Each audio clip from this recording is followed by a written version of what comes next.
yàlla moo bindoon ni 2024 Sonko du doon candidat bu ma ko doonee su ma demoon ba nekk koy du baax ci man kon man bi weesu naa loolu yàlla def na yow laa désigné suñu doxee dinañu génn fii ci kàttanu yàlla mu ne ma non duñu bàyyi ñu génn ma ne ko dinañu génn dinañu campagne incha allah dinañu gagné dinañu def un bon mandat liggéey waaye bu ñu eggee 2029 nañu delloo mbir mi fu mu waroon delloo parce que légitimité dafa am solo ci politique ma ne ko lii laa waxante yow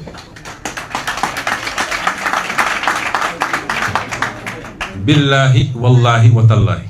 li may wax bu amul yàlla bu ma xeeñtu àjjana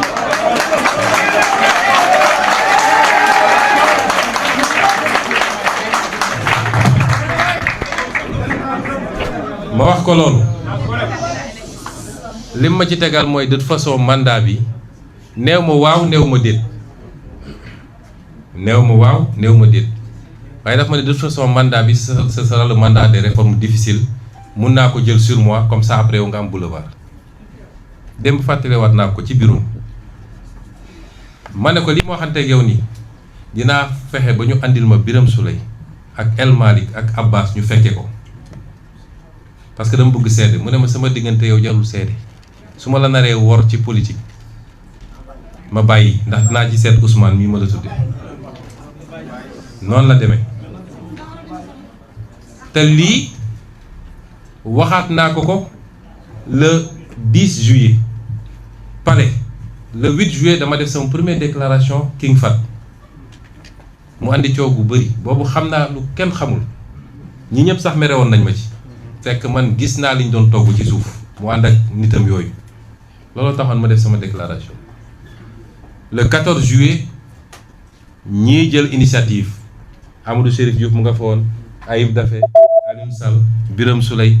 bëri woon nañu ñoom Ngagne Demba ñoom El Malick ñu ñëw toog ma fàttali ko devant témoin ne ko yow lii laa waxante woon nag yow Cap Manuel ñu génn toog tuuti ma ñëw ne la maa la waxoon lii mais bu dee teg nga sa tànk fi nga ko war a teg respecter parti bi respecter ligne parti bi liggéey 2029 man maay déclarer sa candidature man ñu defal le deuxième mandat ma wax ko devant témoin ma ne ko nag comme boobu ba léegi yow loolu doyu la wala nga jàpp ni dañ lay nax ba tax nga dem dugg ci yeneen man 2029 yàkkaluma kenn bu soobee yàlla jour boobu li mu ci teg li ma wax nii xam nga seede bii am na seede li mu ci teg jour boobu dafa ne suñu yàlla mayee ñu dund ba 2029 maay doon sa directeur de campagne mu wax ko ci kanamu seede man xam naa ni gëm ko mais noonu la demee kon ñun yàq taxu ñoo jóg parce que bu yàqoo ñun la yàqul Pastef moo takk càq bi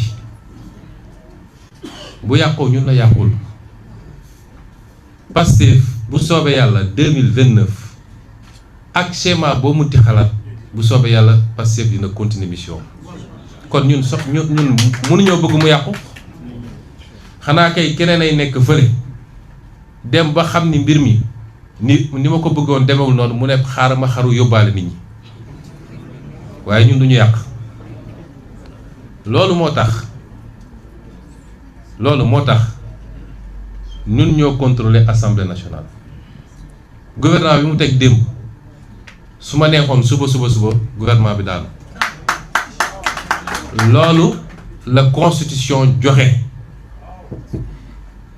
suñu neexoon suba gouvernement bi daanu ñu def motion de censure waa ji loolu def joxe démission te saa su defaatee gouvernement mun nañ ko defaat surtout fi ñu dëgmal nga xam ne session bi jeex na mun nañu chaque 15 jours ñu def une session mën nañ ko parce que Sénégal dañu mooñ nit ñi ci lépp ñu jël ko président de la république pouvoir exécutif assemblée bu tegoo ci loxo yu mu war a tegu mooy cër bi ëpp doole ci réew mi assemblée mooy contrôler ñëpp daanaka te kenn contrôlé wu ko